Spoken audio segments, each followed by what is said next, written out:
A unique candidate for governor tonight.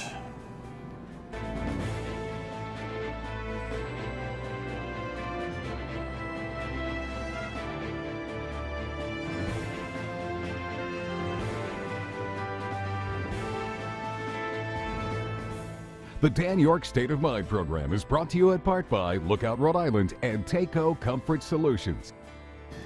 She is with the Healing Church of West Greenwich, Rhode Island, also the Compassion Party candidate for governor. Ann Armstrong is our guest tonight, so buckle in for that. We'll have her coming up in a matter of moments. Great to have you aboard. Thanks for tuning in on this Tuesday evening. Let's cut to some of the things that are going on in the news, because there's plenty, and I've got some follow-up on a previous show. The Democratic candidate for Attorney General has a response to the Compassion Party's candidate for Attorney General, whose assertions were made on this show a couple of programs ago. So we've got a whole bunch of things to get to. I'm feeling very businesslike today. Let's get going here. The Kavanaugh latest headlines. Yeah, I'm not exactly sure whether we get a full FBI investigation, whether we have a partial FBI investigation, whether they've got carte blanche, whether they have to check into the White House. This whole thing, don't ask the president, because the answer changes about every 3 or 4 minutes, but here's the latest. By the way, if we took 10 years, they'd want more time. At a rally in Tennessee last night, President Trump blasted Democrats for trying to thwart the confirmation of his Supreme Court nominee, Brett Kavanaugh. They've been trying to destroy him since the very first second he was announced. Earlier at the White House, the president said the FBI can interview anyone it wants to as investigators look into sexual misconduct claims against Kavanaugh. I think the FBI should do what they have to do to get to the answer. Kavanaugh denies all the allegations. A real investigation, it follows the facts. Democrats sent the White House a list of 24 people they say should be interviewed. Illinois Senator Dick Durbin says Republicans are trying to push Kavanaugh through. The timetable was 7 days, and I know that Senator McConnell's in a hurry, in a big hurry. He wants to get this done right away. Senate Majority Leader Mitch McConnell scheduled a confirmation vote for Friday, the same day the FBI is expected to turn in the results of the investigation. If you listen carefully, Mr. President, you can practically hear the sounds of the Democrats moving the goalposts. Republican Jeff Flake is one of only a few senators still undecided. There's a lot of doubt still. That's why it was important to have the FBI do more investigating and have more information, not less. Because the FBI is not conducting a criminal investigation, none of the witnesses are being forced to cooperate. A pretty deft move by McConnell yesterday to preview that the Democrats will want to ask for more time. So he's already made the prediction about the goalposts being moved. So that when they legitimately or illegitimately ask for something else or clarification, and maybe not just the Democrats. There are 3 Republican senators who are in this mix, and really where the whole situation and perhaps crises sits. In the meantime, it seems like we have an investigation on excessive drinking and perhaps fibbing during the process. Judge Kavanaugh said he didn't know anything about this New Yorker story with Ms. Ramirez at Yale. Now it seems that he sent out some texts to friends well in advance of that, trying to prep for it. We might get our eyes off the ball here. I think sexual assault is at the core of this worry. Yet the longer this goes, other agendas may take hold. I'm not sure that's exactly what we want, but we'll see what each day brings, right? In the meantime, our own Senator Whitehouse is kind of in a little bit of a, maybe a little bit, I wouldn't say a jackpot, but he's in a little bit of a political, conundrum, sort of, not really, depends on how much pressure Bob Flanders can put on him, right? But the senator who, asked a series of questions, a lot on the yearbook. Frankly, I thought someone had to ask about the yearbook, and Senator Whitehouse was there to ask about the yearbook, so I'm not joining the folks who are ridiculing him on that.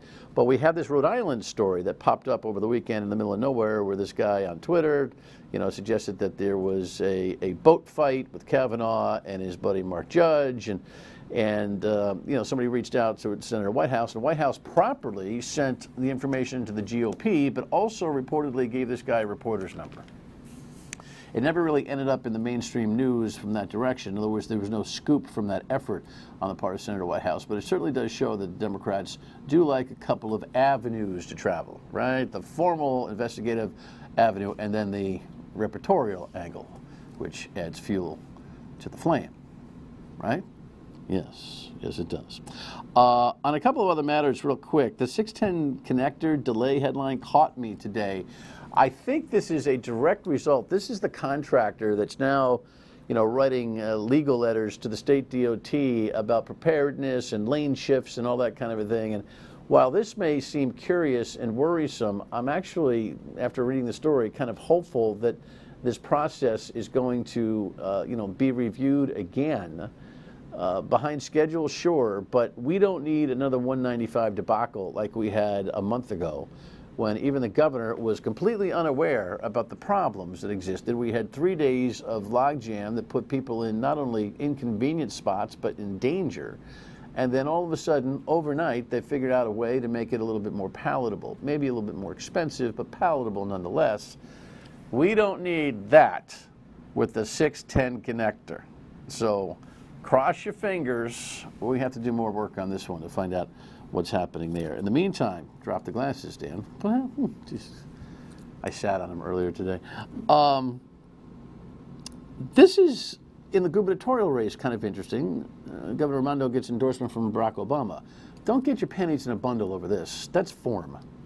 You know, former Democratic president, long list of Democrats. In fact, that was the second round of endorsements from Obama. So, you know, before she gets all excited and Obama-ites, is that a word? Get all excited about this, just know where this came in the order of succession. In the meantime, she's taken a wicked whack at Alan Fung. Look at this. You got to take a look online if you haven't seen it on television yet. The Raimondo TV ad whacking Alan Fung over his Cranston police problems. I got to flag Raimondo 15 yards for unsportsmanlike conduct on this. You know, I never do Alan Fung's bidding, but I have to tell you, this is 2 elections ago story. This stuff was going on as he was trying to defend his 2014 gubernatorial election. You know, Chief Winquist has been doing a fine job over there. Yeah, he was put in there by the state police and became the formal chief. And come on, right? Next thing you know, she'll be charging Alan Fung with something he did in high school 35 years ago, as if that's relevant to anything in public. Well, that's right. Anyway, come on, stop it, stop it.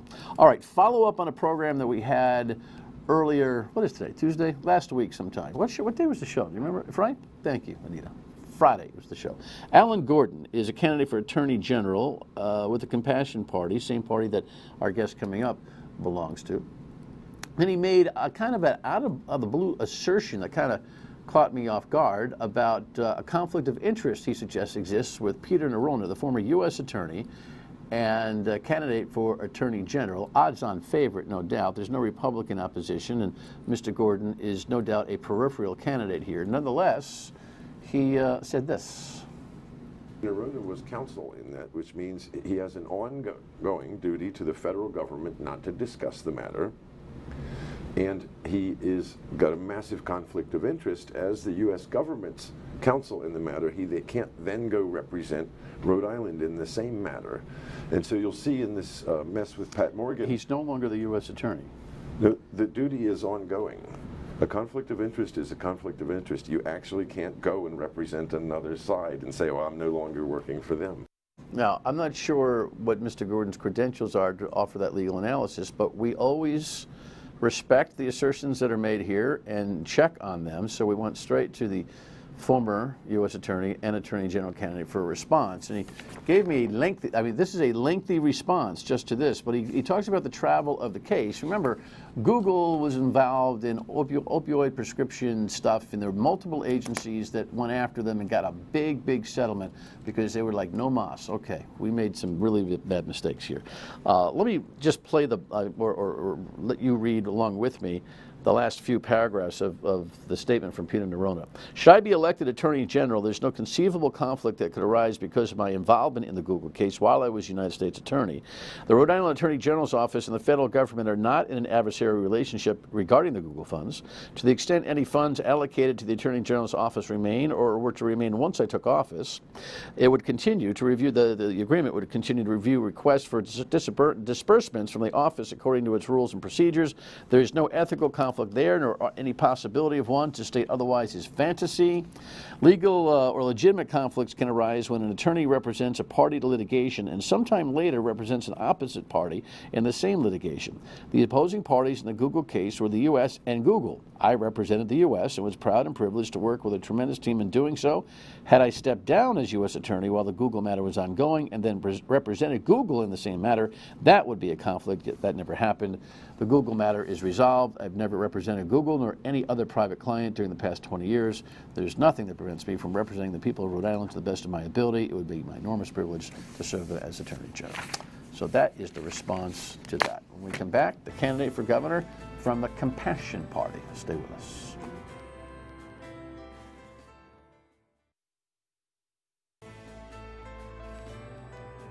I'm Armstrong, and I'm going to be the next governor of Rhode Island. And I hope that during my tenure, I will be able to dispel a number of misconceptions about cannabis use. I use cannabis every day. I cook it into food, and I use it as medicine to help me with the physical condition. I use it as a dietary supplement. And yes, I do smoke cannabis, and yes, I do inhale. And it helps me. It helps me to focus. It helps to facilitate communication. It doesn't make people crazy the way you've been told. I wasn't thinking it made people crazy. People think it makes you crazy? Well, people have suggested that. Yeah. And I do have a lot of original ideas that I'm very grateful to be here to talk to you about. Okay. And sometimes when people hear new ideas, they say, that's crazy, but you know, sometimes you could be crazy like a fox. Sometimes you can be right all along. And I believe in some of the things I've been saying, I've been right all along. Okay, well, what is the premise of your gubernatorial, by the way, welcome, nice to have you. What is the premise of your gubernatorial candidacy? I was trained by Raytheon as a Six Sigma expert. And that's basically a combination of a change agent and someone who's trained to go evaluate and identify waste, fraud, and mismanagement and make suggestions to enterprises how to lean them up. I've come up with a way to provide all the services that government provides, not by taxing and spending, but actually by lowering taxes on wealthy investors through an already extant provision in the U.S. tax code. So I've noticed that the office of governor is mostly figurehead.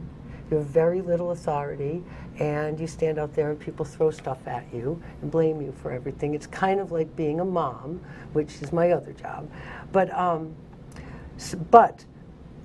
this regenerative funding, that I call it, incentivizes sharing, incentivizes investment in local enterprises, businesses that actually do work, produce goods and services, and gives a very good return on investment, in some cases 150 to 180% in tax avoidance, which to someone in a high tax bracket is just like money in your pocket. So wealthy citizens and companies or individuals? Anyone that's in a 37% marginal tax bracket. And that's going to do what for our overall cash flow? Well, because all these private voluntary enterprises are providing the food, the housing, the education, the medical care. I actually have a plan to provide free non-commercial journalism so that you guys can actually work totally independently. Once those things are no longer burdening the tax structure, which is in essence very inefficient, you know, for every dollar taxed it goes up and down through a bloated bureaucracy, and maybe a nickel ends up in the hands of the person that's getting the services. My way, 100% of what's produced goes directly to the recipient, and because rather than donating at the end, it's invested at the front end, the workers do work at value, and many times 10 to 100 times the value of the investment. That's how capitalism works. But here, rather than returning that as profit to the investor, we take the goods and services, give them through a charity, a 501c3. And so, for example, if you invested $1 in an enterprise that was providing free, which is one of my favorite topics, medical cannabis, to those with serious illnesses, cancer, Alzheimer's. Right now, people are paying $400 a week out of pocket for that. And there's no reimbursement from health insurance. For every dollar that you put in to the grower slash medicine maker partnership, I can get you back $1.80 in tax avoidance. So the way that works is you put in $1, they do work, add value, turn that into something worth $10. And that's market rate. How does, I get benefit to the individual, how does tax avoidance help the state run? Because they're spending the taxes presumably on providing these goods and services, you know, housing, food, education, roads. If they don't have to provide that, and if people are no longer... If they don't have to provide roads? If they don't have to pay for education, if they don't have to pay for health care... They being the state and the federal government. They being we. They being we. Yeah. If we don't have to pay for that out of our taxes, we've got more money to spend on goods and services that generate sales tax revenue for the state, and the people who were being paupered buying all these goods and services have that money to spend on. So the formula, so help me with this. Is the formula somewhere to be read and understood? Do you have it on a website somewhere, or are you? Yes, I've written it up in a number of pamphlets, and most of our things are published on Facebook, not on a web page, because we keep getting attacked in our web pages. We've been having a little bit of trouble with. Who's doing that? I don't know. And I don't want to go into that right now. Okay, Let's fine. not, you know, I left my tinfoil hat at home. Gotcha. But while we're on some serious topics, I would like to address the point you had brought up from Mr. Nerona, because he omitted one very serious point. Well, hold your thought. Mr. Gordon and the gubernatorial candidate are still on this. I thought we had disposed of it, but we'll be right back on it when we come back. Stay with us.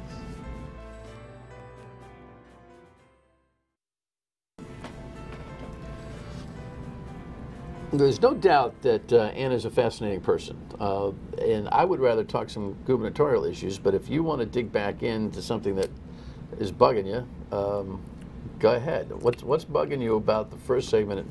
And Mr. Gordon, who is an ally, he's the Compassion Party AG candidate. Your friends? Yes, he is. We are colleagues. And he works for me in the church. Got you. He's my employee.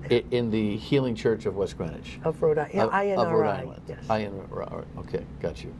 And I don't mean to laugh, but it struck me funny because it's the first time I'd heard it. You say within that church you technically rank higher than the Pope. Well, yes. As a comparison?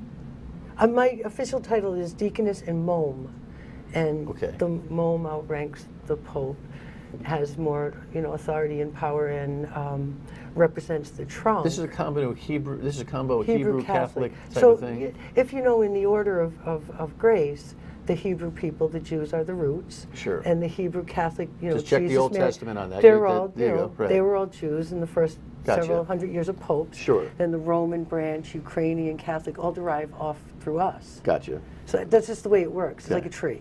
All right.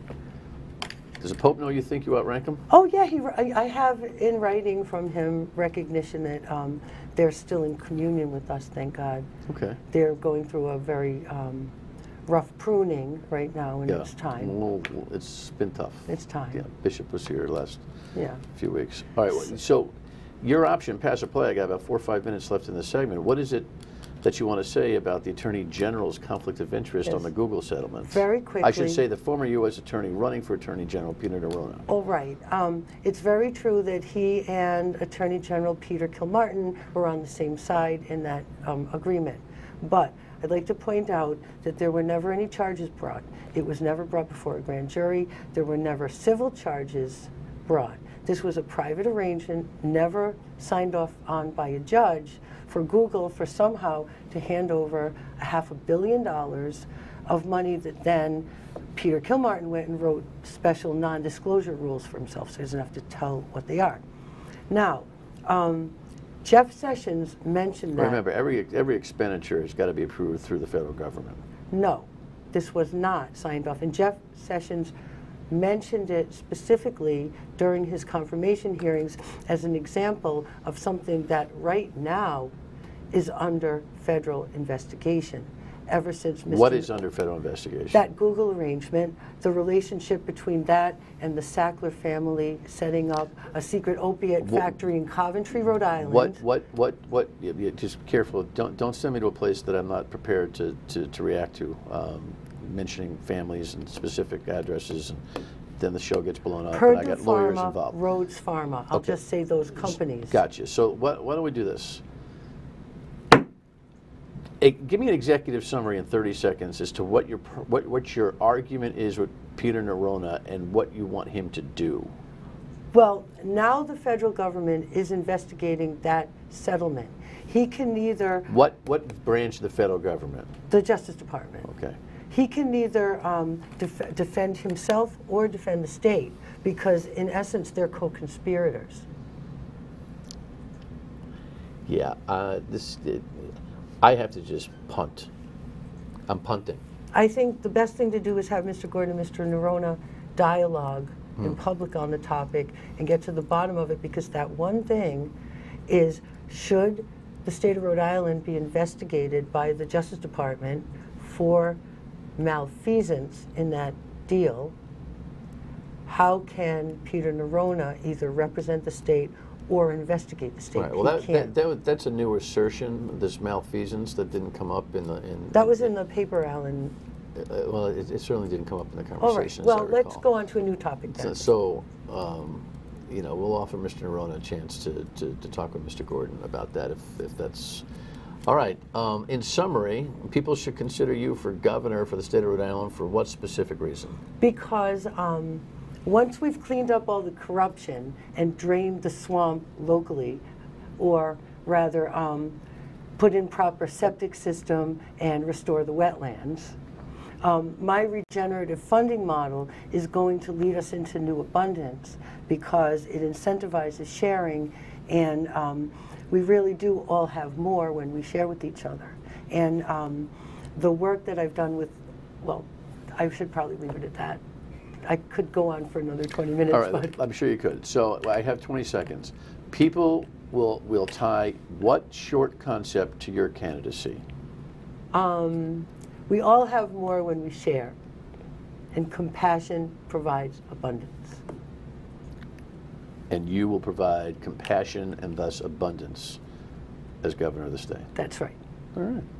People can learn more on Facebook, correct? That's right. Ann Armstrong for Governor of Rhode Island. And on Twitter. Just Google it. Avenging Annie RI. Avenging Annie RI. That's right. There you go. Nice to have you. Thank you. Final thought, and we come back. Stay with us.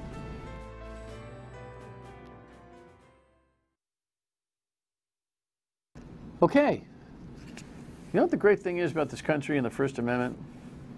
You can harness anything, seek out any office, articulate any point of view. It's a beautiful, beautiful thing. And I like it when we have different points of view here on the show.